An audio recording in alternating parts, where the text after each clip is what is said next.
Hi, and welcome to the show. Subscribe at kevinmd.com/podcast. Today, we welcome back Jessie Mahoney, board certified pediatrician and coach.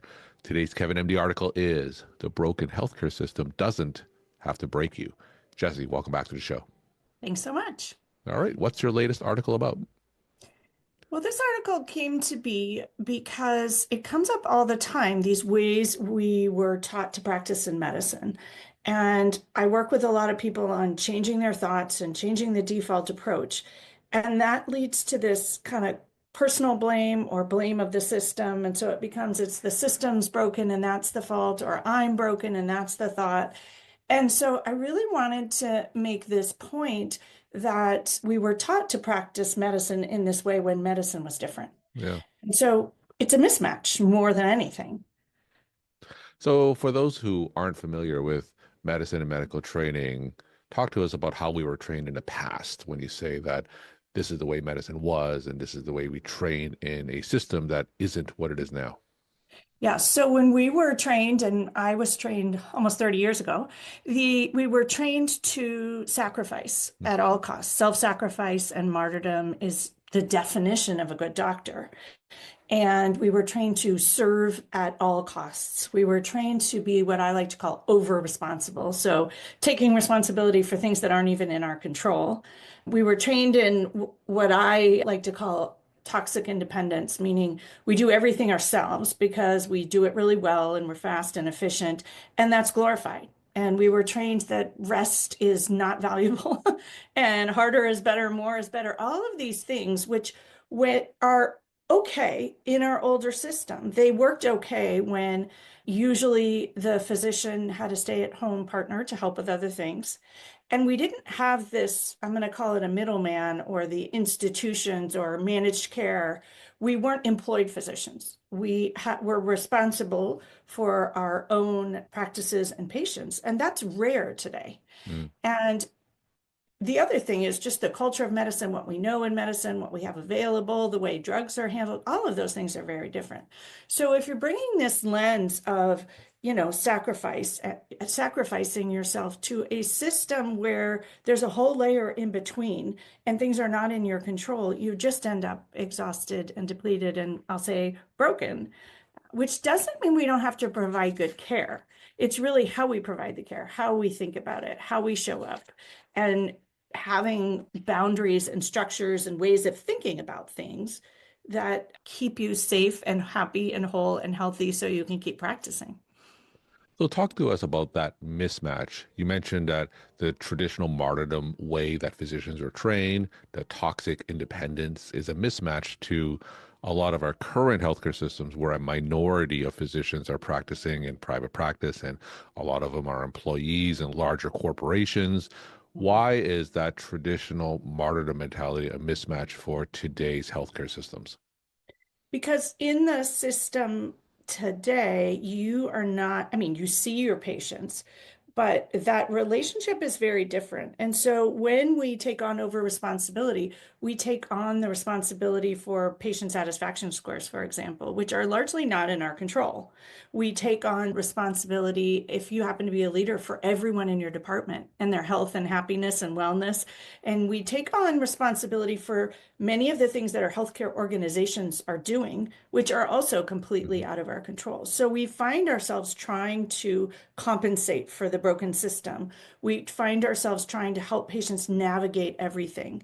And what happens is we run out of energy and people are leaving medicine because they can't do it. There's such a high rate of physician suicide. There's a high rate of physician dissatisfaction and burnout. And so what we're finding is the system is collapsing because of, I believe, because of this mismatch. Now, the system obviously needs to have change, Mhm. but if we as physicians are not healthy, we're not going to be able to contribute to that change. And if you see what's happened, we haven't. We've been busy doing what they told us, take care of the patients, do it all on your own, and try to take care of all kinds of things that are out of our control. And then we don't have the energy to try to find the solutions. If we are acting from a place, I like to say, of caring from, and really caring, I think, is the best word, because someone who's caring wouldn't self-sacrifice and wouldn't martyr. They would still provide excellent care and focus on what is in their control. And that specific relationship with the patient, but not be trying to overcompensate for all of the potentially the metrics or the med legal, requirements and all of these regulatory things that are out there, because that's impossible. I think, my personal belief is that also systems understand how we were trained to think. They Mm. understand that we see medicine as a calling and we will give all. And so there is a bit of taking advantage of that when we are not aware of it. It doesn't mean, again, that we don't want to provide exceptional care. I think we can provide exceptional care if we being focus on the patients and focus on caring for ourselves and focusing on, I like to say, sustainable medicine.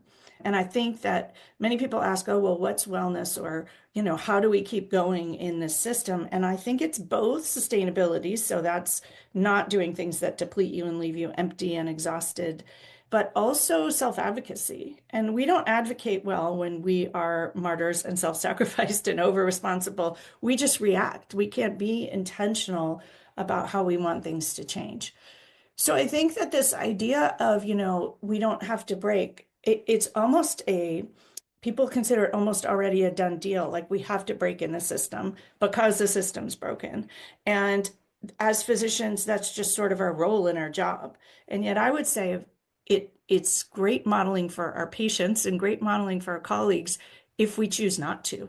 I think, medicine also has trained us a bit to be victims, right? We aren't supposed to advocate for ourselves. It's a calling. Anything is justified and expected, and we shouldn't talk about our value or our worth.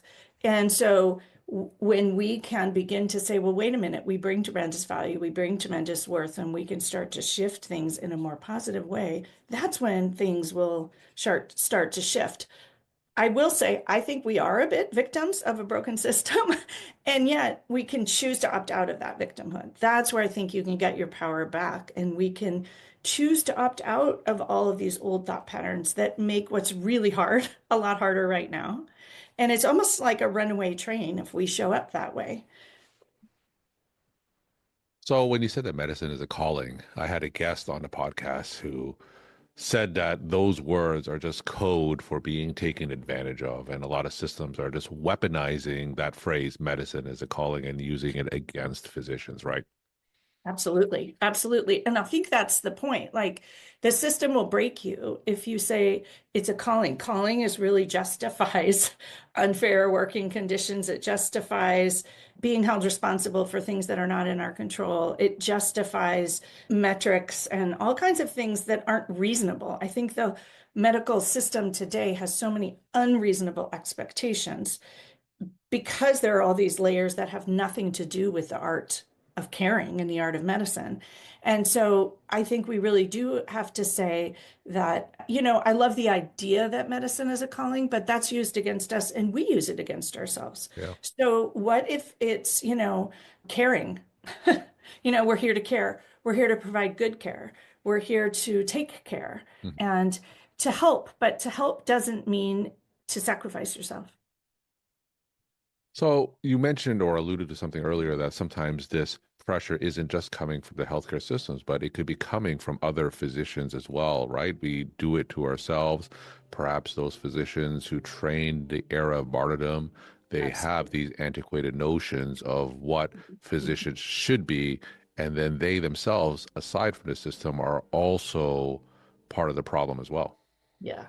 And that's the culture that I think we have to change. And that's where I think this idea that we were taught to practice medicine for a practice of medicine that no longer exists, so that it's not that they're wrong or to blame either, but that the system has changed. And we have to change the culture of medicine to keep up with it if we want medicine to be sustainable and not break ourselves. If the physicians break, the system's just going to break further.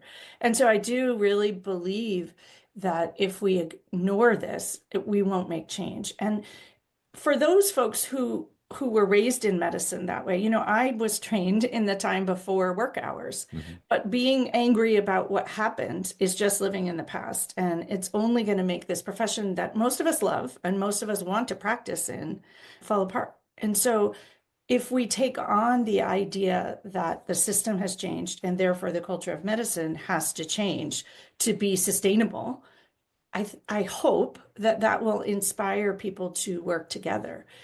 Part of that is also our training. We were trained to judge each other, judge ourselves super harshly, and judge each other super harshly. And so it's this idea that, well, I did it, you should do it. And really, we're all on the same team, but we weren't really trained in that way of thinking about it. And when we all work for big organizations, not all of us, but most people do, that we really do have to be on the same team as physicians. So tell us a path forward for an individual physician who perhaps is coming out of training. Medical inertia, of course, in the culture of medicine is very, very strong and difficult to change. What are some individual things that they can do to protect themselves or even change medicine from within? Yeah. Well, I think the first thing is to be aware of the way you were trained, to be aware that you were actually taught these things.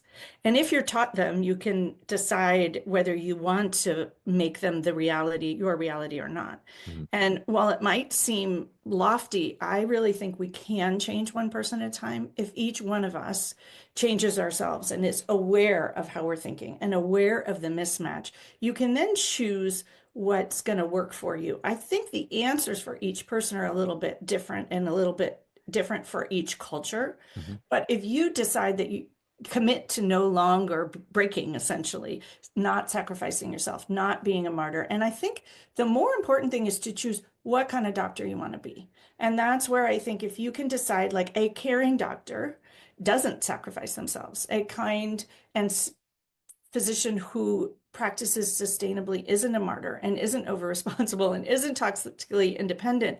And we can model that and believe in it ourselves. When we look outside for feedback, that's where we go into these old patterns. And so it is going to take each individual physician being aware of their thought patterns, Mhm. creating new thought patterns, and standing tall for what they believe in. And we are a group of people who have strong beliefs and can do that if we step out of this victimhood. When we're in victimhood, we just don't do it. So, I believe that coaching is really one of those things because it really helps you with your mindset.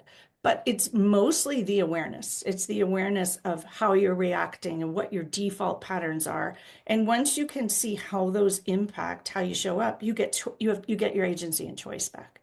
And physicians with agency and choice can do a lot of things. I don't think any of us want medicine to collapse. We all want healthy patients. We all want to be able to practice medicine. Nobody went into this profession because they don't want it to work. And so if we can go back to that purpose as opposed to it being a calling, but that we want to help people and that we want to be able to do what we loved and trained so hard to do, that's where the change will begin. So let's say a physician has passed that first step. They have that recognition and insight that the traditional ways of training is a mismatch for today's system. So they have that insight, as you said, they recognize it. What's the next step after that? And now that they have the agency, what do they do next? Well, it's really choosing, I like to say the power of intention. So it's not a goal, it's how you personally are going to show up for it, what kind of physician you want to be. And I think many of us choose a definition of success that's medicine's definition of success or a parent's definition of success. But what is success for you as a physician? And leaning into that, not letting it be the metrics, not letting it be external validation, which we are all trained to do, but Mhm. leaning into who you want to be. And I do think for most of us, that takes some kind of support and some kind of lens of awareness, whether it's a mentor or a coach or even therapy to Mhm. have a real understanding of where you're coming from. A lot of these patterns are ingrained in people who become physicians as well. So it's a multi-layered thing. But I think it is not an easy thing to do. And so recognizing that, of course, when you stand up for what you believe in and you show up with your own definition of success, you're going to question it. We were Mhm. trained to sort of evaluate ourselves by what's happening around us. And yet, how beautiful would it be if little pockets and little ripples come out of those pockets to begin to change this culture? We can't change it if we ourselves don't change. Now tell us an individual success story. You're obviously a coach, and a lot of physicians come to you with the exact problem that we're talking about today. What would a typical success story be, someone's mindset evolving based on our discussion today? Yeah, I work with a lot of physicians who show up to me in victimhood, Hmm. that their system is the problem, and they usually think they have to leave to make it better. And for physicians who work in there are a lot of decent healthcare systems. And so if you work in a place that's not toxic, I see all the time people choosing to opt out of that victimhood. So it's like, well, I get to choose how I'm going to show up here. And I do want to practice medicine.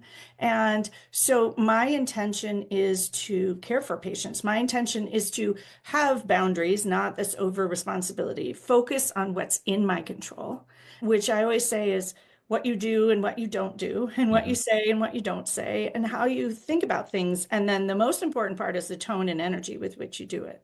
And so the success for individual physicians is truly stepping out of victimhood and Hmm. deciding they have agency and control to show up for their practice, to notice what's good about it rather than what's problematic about it.